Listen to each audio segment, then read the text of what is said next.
But we got to our first world excursion to Australia. We landed in Perth. We did a show in Perth.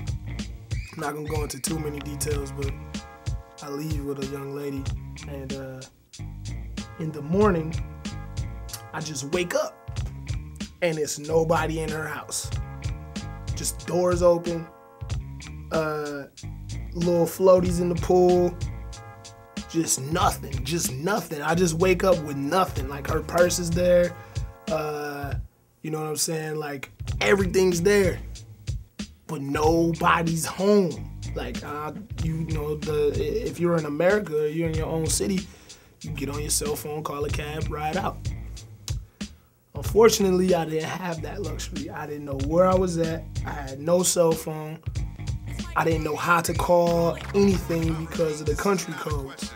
So basically, I go back to sleep and I'm like, all right, I'm gonna wake up and I'm gonna be somewhere I know I'm supposed to be at, because this can't be really happening. And I don't know if you guys are understanding the severity of the story right now, but take somebody somewhere they've never been in the world and make them wake up there. You kind of remember how you got there too. You kind of remember, but you really don't know. And we was enjoying shit at that point.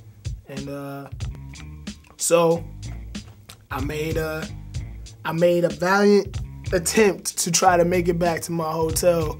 I basically had my back against the wall for the first time in my life. Like, I've never had a challenge like that, because we had a flight at noon. We had a flight to Sydney, Australia at noon. When I woke up at this girl's house not knowing where I was at, it was 9:15. And if you've ever flown or taken an international flight and you got bags, you know what I'm saying, 9:15 is when you're supposed to be getting ready to go.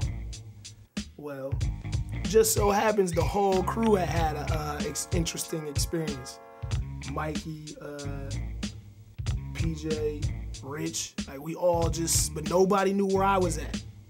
So all of them commence, they meet up, and the one question is, where's Chuck at?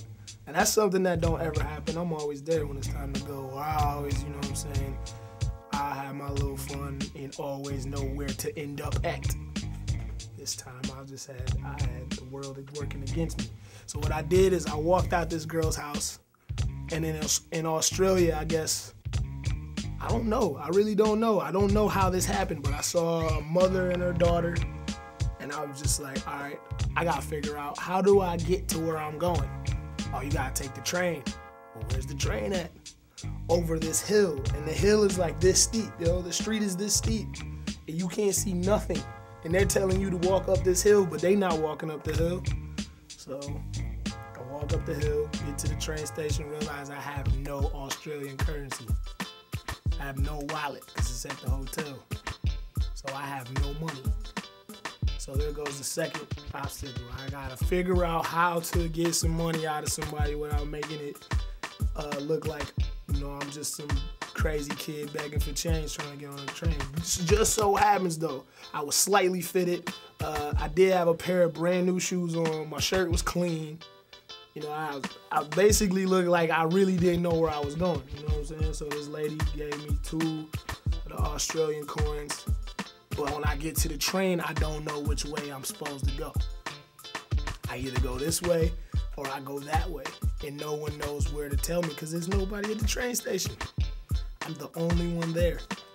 It just so happened I was like 21 miles outside of where the hotel was. I get on the train, it just so happens I was going the right way.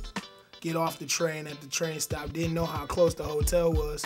So I take a cab, and the cab driver gets over on me because the hotel is actually around the corner, but the cab driver drives all the way around the city to come back right around the corner.